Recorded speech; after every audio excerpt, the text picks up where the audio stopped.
Je m'appelle Madeleine, j'ai 67 ans et je suis veuve depuis maintenant 8 ans. Je vis depuis toujours dans une petite commune du Gers, pas loin d'Alès, une région que les médias surnomment souvent « zone rouge » à cause des inondations fréquentes. Ceux qui n'ont jamais vécu un orage cévenol ne peuvent pas vraiment saisir sa violence. En quelques instants, le ciel s'obscurcit, les rivières débordent, l'eau envahit tout sur son passage, effaçant maisons et souvenirs comme si une vie entière ne tenait qu'à un fil. Ce mardi-là, je préparais un simple potage de légumes dans ma cuisine. La pluie cognait contre les volets depuis l'aube, une scène familière dans le sud. Je m'étais même réjoui à l'idée que mes tomates, enfin, recevraient leur dû. Mais vers 3 heures de l'après-midi, les sirènes ont retenti. Alerte crue. Mon cœur a bondi dans ma poitrine. J'ai attrapé au vol le vieux sac préparé depuis longtemps dans l'entrée, quelques papiers importants, une photo de mon défunt mari, des bijoux sans valeur marchande mais inestimables pour moi. À peine quelques minutes plus tard, la rivière toute proche sortait de son lit. Par la fenêtre, j'ai vu un torrent furieux envahir ma rue. En une demi-heure, ma maison a été submergée. Les murs se sont fondus, le jardin n'était plus qu'un lac de boue. J'ai pensé que le toit allait céder. Un voisin, dont la maison surplombait la mienne, m'a ouvert sa porte. Quand enfin la pluie s'est calmée, je suis sortie, trempée, figée face au désastre. Ma maison n'était plus qu'un squelette noyé dans la vase, mes meubles chavirés, mes souvenirs dissous dans l'eau trouble. Je suis restée là, debout, sans voix, comme étrangère à ma propre vie dévastée. Perdre ma maison, c'était comme perdre mon mari une seconde fois, car chaque recoin portait encore son empreinte. Les secours sont venus, ont pris des clichés, inscrit mon nom dans un registre. On m'a dit que les assurances prendraient en charge une partie des dégâts, mais qu'il faudrait patienter. Des bénévoles de la Croix-Rouge m'ont proposé un hébergement temporaire dans une salle municipale. Je n'en ai pas eu le courage. Dormir sur un lit de camp au milieu d'inconnus me donnait l'impression d'avoir tout perdu. Alors j'ai pensé à Julien, mon fils, mon unique enfant. Il habite Montpellier, à 1 heure de route. 40 ans, une carrière dans la finance, un bel appartement contemporain, piscine sur le toit, terrasse ensoleillée. Depuis quelques années, il vit avec Claire, une femme raffinée, ambitieuse, toujours impeccable. Je ne les voyais que rarement. Claire m'adressait ce sourire poli qui dissimule à peine l'agacement. Mais Julien restait mon fils. Mon sang. Le seul lien familial qu'il me restait. Je me suis dit qu'il ne me laisserait pas dehors. J'ai emprunté un téléphone et l'ai appelé. Ma voix tremblait. Julien, mon garçon, la maison, elle a été détruite. Un silence. Puis, tu n'as rien, maman? Tu es blessé? Non. Mais je n'ai plus d'endroit où aller. Viens. J'ai senti mes larmes me monter aux yeux. Le lendemain, une voisine m'a déposé à Montpellier. 2 sacs plastiques remplis de vêtements humides, une valise en toile élimée. Quand je suis arrivée devant leur immeuble moderne, un pincement m'a saisi, comme si je m'apprêtais à franchir une ligne que je n'avais jamais osé passer. Julien m'attendait à l'entrée. Je l'ai serré fort contre moi, soulagé. Mais juste derrière, Claire est apparue. Son regard s'est arrêté sur mes habits détrempés, mes sacs informes. Et j'ai compris. Je n'étais pas la bienvenue. Quelle catastrophe, Madeleine, a-t-elle murmuré. Mais son ton sonnait davantage comme un reproche que comme une véritable compassion. J'ai déposé mes affaires dans leur salon parfaitement rangé. Les murs étaient blancs, les coussins impeccablement alignés, et l'odeur d'un parfum d'ambiance flottait dans l'air. Tout respirait l'ordre, la propreté, la maîtrise. Et moi, j'étais l'intrusion. J'étais la boue, le désordre, le drame qui déborde. Nous nous sommes assis. Julien, mal à l'aise, avait les bras croisés. Claire lui posa une main sur le genou, comme pour l'encourager à parler. Puis, avec une douceur forcée, elle dit « Bien sûr, Madeleine, tu peux rester, mais tu comprends, notre intimité est importante. Ce ne sera que provisoire. » Ces mots m'ont giflé. Je n'avais même pas encore dormi une nuit que déjà je devenais une chirurge. J'ai tenté d'expliquer que ce serait temporaire, juste le temps que l'assurance fasse son travail et que je trouve un endroit où vivre. Mais Claire insista. Tu serais sûrement plus à l'aise dans un studio meublé, à proximité, avec ta propre indépendance. Il y a des résidences très confortables à 2 rues d'ici. Julien n'a pas levé les yeux. Il a murmuré. Elle n'a pas tort, maman. À cet instant précis, j'ai senti une fracture profonde. Moi qui l'avais élevé seul, sacrifiant nuit et espoir pour lui offrir une vie meilleure, j'étais devenu un fardeau dans sa réussite. Je me suis levé doucement. J'ai ramassé mes affaires. Je n'ai pas supplié. Je n'ai pas crié. Je me suis contenté de dire « Je comprends », et j'ai quitté cet appartement qui portait pourtant son nom sur la sonnette. Dans l'ascenseur, mes mains tremblaient. Un gouffre s'ouvrait sous mes pieds. Où allais-je passer la nuit? Quelle place restait-il à une mère de 67 ans rejetée par son unique enfant? Et pourtant, au fond de ma poche, un vieux carnet attendait encore son heure. Parmi les numéros gribouillés, un seul prénom ressortait. Pierre. Mon amour de jeunesse. Nous nous étions promis de ne jamais perdre contact. La vie avait suivi un autre chemin. Lui était parti tenter sa chance à Lyon, disait-on. Moi, j'étais restée fidèle à ma région, à ma terre. Assise sur un banc devant l'immeuble, les yeux brouillés de larmes, j'ai effleuré ce prénom du bout des doigts, et une idée insensée m'a traversé l'esprit. Et si je l'appelais? Et vous, à ma place, qu'auriez-vous fait? J'ai attendu que la nuit tombe avant de composer son numéro. La voix qui a répondu était plus grave, plus lente, mais immédiatement reconnaissable. Madeleine. Un silence a suivi, chargé d'années perdues. Je n'ai rien pu dire pendant quelques secondes. Puis les mots sont sortis tout seuls. Pierre, c'est moi, la maison a été emportée par la crue.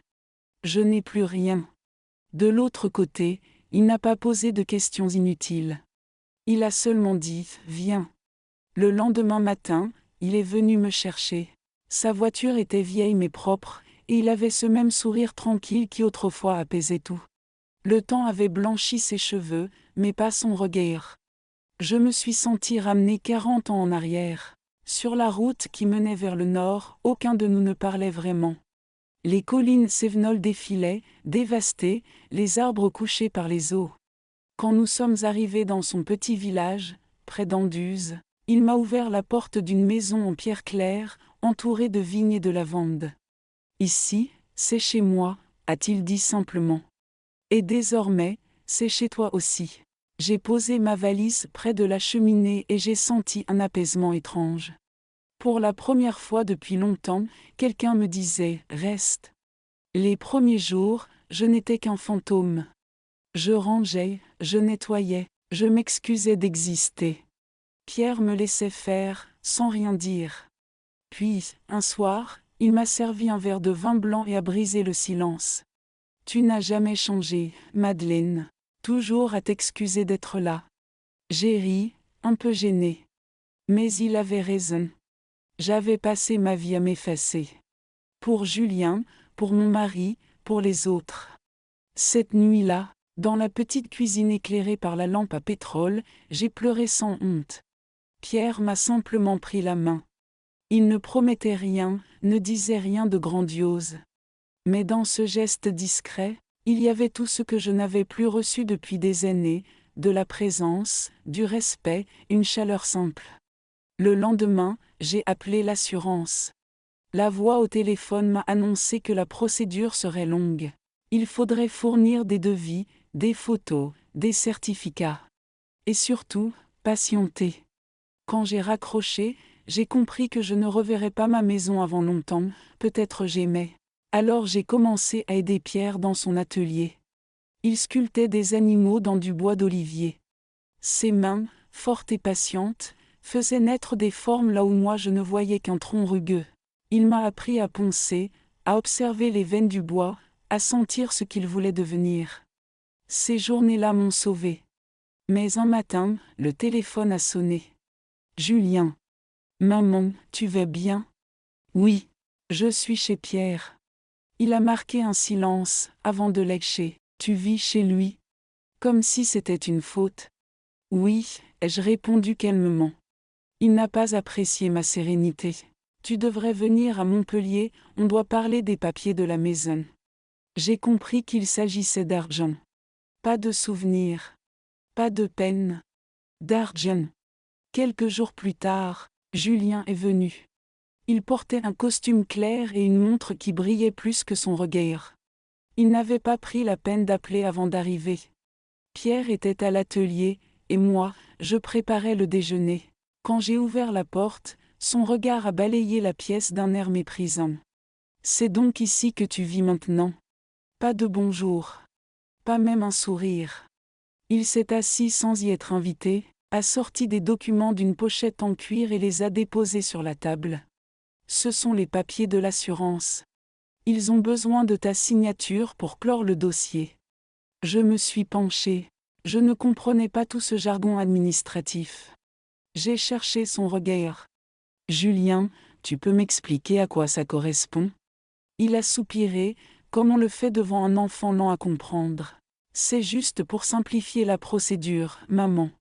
L'argent sera versé sur mon compte, je m'occuperai de tout. Tu n'as pas à te fatiguer avec ça. Une phrase anodine, mais le ton était celui d'un homme habitué à décider pour les autres. Je n'ai rien répondu tout de suite. Pierre est entré à ce moment-là, ses mains couvertes de sueur. Il a salué Julien d'un signe de tête, puis s'est assis calmement en face de lui. Vous parlez d'argent, je suppose. Julien a esquissé un sourire froid. Je m'occupe des affaires de ma mère, merci. Pierre a croisé les bras. Votre mère n'est pas une affaire. Le silence a duré plusieurs secondes. Julien s'est levé brusquement, rangeant ses papiers. Il a lancé « Tu fais ce que tu veux, mais ne viens pas pleurer quand tu seras ruiné ». Puis il est sorti, claquant la porte derrière lui. Je suis resté immobile, les mains sur la table. Pierre s'est approché et a posé doucement sa main sur la mienne. « Tu n'as rien à signer sans comprendre, Madeleine. » « Je sais, ai-je soufflé. Mais c'est mon fils. » Pierre m'a regardé avec cette gravité tranquille qui désarme. « Justement. C'est pour ça qu'il croit pouvoir tout te prendre. » Cette phrase m'a suivi des jours entiers. Je me suis revu des années plus tôt, quand Julien avait 10 ans et me demandait déjà de l'argent pour rendre service à ses copains. J'avais toujours cédé, parce qu'il était mon fils. Parce que je croyais qu'aimer, c'était donner sans compter. Ce soir-là, j'ai relu les documents seul, mot à mot. Et j'ai compris. S'il obtenait ma signature, je perdrais définitivement le droit à l'indemnisation. Tout irait sur son compte. Et il déciderait de ce qu'il me donnerait. J'ai rangé les papiers dans une enveloppe et les ai glissés sous mon oreiller. Puis je me suis promis une chose simple. Cette fois, je ne signerai rien. Les jours suivants, je n'ai plus eu de nouvelles de Julien. Le silence pesait, mais il avait quelque chose de reposant. Pierre travaillait à ses sculptures, et moi, je l'aidais à poncer, à vernir, à empaqueter les pièces pour le marché du dimanche. Je retrouvais peu à peu un rythme, une forme de dignité tranquille. Mais un matin, alors que je buvais mon café sur la terrasse, Pierre est sorti du village pour acheter du bois. Je feuilletais le journal local posé sur la table. Et c'est là que je suis tombé sur un article. Une page entière, avec pour titre « Une retraitée du Gard détourne l'assurance post-inondation avec la complicité d'un ancien amant ». Mon nom était cité. Mon prénom, mon âge, même le nom de mon village. Et plus bas, une photo prise des années plus tôt, celle de mon dossier d'assurance, sans doute. Je me suis figé. Mon cœur battait trop vite. Ils avaient écrit que je profitais d'un drame national pour soutirer de l'argent à l'État. Que je vivais au crochet d'un homme rencontré sur les bancs de sa jeunesse. Que mon propre fils s'inquiétait pour ma santé mentale. Julien. Ce ne pouvait être que lui. Je n'avais jamais senti une telle brûlure dans la poitrine. Je tremblais tellement que la tasse a glissé de mes mains et s'est brisée au sol. Quand Pierre est rentré, il m'a trouvée assise, le journal froissé, les yeux perdus. Il a lu l'article en silence, puis il a fermé doucement les pages. « Je suis désolé, Madeleine, a-t-il murmuré. Je ne veux pas qu'on parle de moi comme d'une voleuse, ai-je dit d'une voix blanche. Il s'est approché et a répondu. Alors, montre-leur qui tu es vraiment. Ces mots ont allumé quelque chose en moi, une flamme ancienne que je croyais éteinte. Le lendemain, je suis allé au tribunal d'Ls. Le bâtiment gris me paraissait immense. Dans le couloir, j'ai attendu des heures avant qu'un avocat commis d'office accepte de m'écouter. Il a pris le temps de lire les documents, l'article, les photos.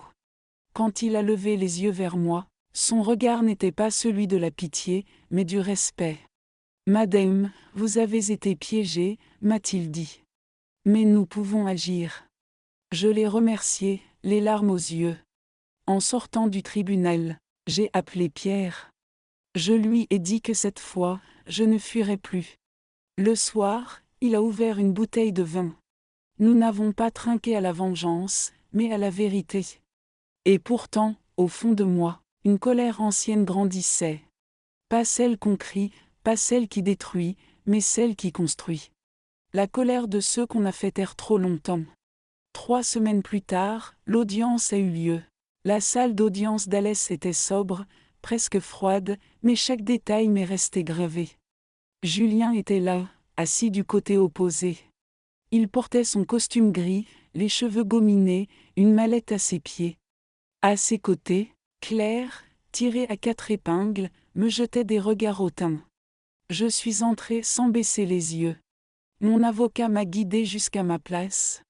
Quand mon nom a été prononcé, j'ai eu l'impression que le sol vibrait sous mes pieds. Mais je me suis levé. Et j'ai parlé. J'ai raconté les inondations, la perte de ma maison, l'appel à mon fils, le rejet poli, les documents flous qu'on m'avait fait signer sans explication. J'ai expliqué pourquoi je n'avais rien signé. Puis j'ai sorti l'article. Et j'ai dit cette phrase, calme mais ferme. On ne salit pas une mère pour quelques milliers d'euros. Le juge n'a pas réagi, mais j'ai vu l'effet de mes mots sur les visages dans la salle. Julien s'est levé brusquement, a contesté, a parlé d'ingratitude, de confusion, de délire sénile. Claire, elle, fixait le mur, muette. Mon avocat est resté maître de lui. Il a présenté les preuves, les documents, les échanges d'emails, la date de parution de l'article, et le lien avec la boîte de communication dirigée par une amie proche de Claire. Le juge a pris note de tout. L'audience n'a duré qu'1 heure, mais elle a suffi. À la sortie, Julien m'a croisé dans le couloir. Son regard était dur, mais cette fois, c'est moi qui ai parlé la première. Tu n'as pas seulement essayé de prendre mon argent, Julien. Tu as essayé d'effacer ce que j'étais. Il n'a rien répondu. Claire lui a murmuré quelque chose à l'oreille. Puis ils sont partis. Je suis restée là, debout, seule mais droite. Pierre m'attendait dehors, sous un ciel clair. Il m'a tendu la main, comme toujours, sans un mot de trop. Ce jour-là, je n'ai pas gagné une guerre. Mais j'ai repris quelque chose qu'on m'avait volé depuis trop longtemps. Ma voix. Et depuis ce jour, je parle. Je parle, oui. Aux femmes de mon âge qui croient qu'il est trop tard pour être écoutées. À celles qui ont donné leur vie à des enfants devenus des étrangers. À celles qu'on traite de folles, de vieilles, de gênantes. Je leur dis ceci, votre histoire a de la valeur. Votre nom mérite d'être protégé. Votre vérité ne doit plus être enterrée sous les silences familiaux ou les jugements faciles. Depuis le procès, je n'ai plus eu de nouvelles de Julien. Ni carte, ni appel. Parfois, le chagrin revient, sous forme de souvenirs, sa main dans la mienne quand il avait 5 ans, son rire d'enfant, son regard d'adolescent. Mais je n'attends plus. J'ai cessé de mendier l'amour que j'ai moi-même donné sans compter. Pierre et moi avons agrandi son atelier. Nous avons transformé une vieille grange attenante en boutique. Je crée des objets en bois recyclés, des cuillères, des bols, des cadres. Les touristes adorent. Ils demandent souvent, « C'est vous qui avez fait ça ?» Et je souris. « Oui, c'est moi. » Madeleine, 67 ans, sculptrice, survivante, femme libre.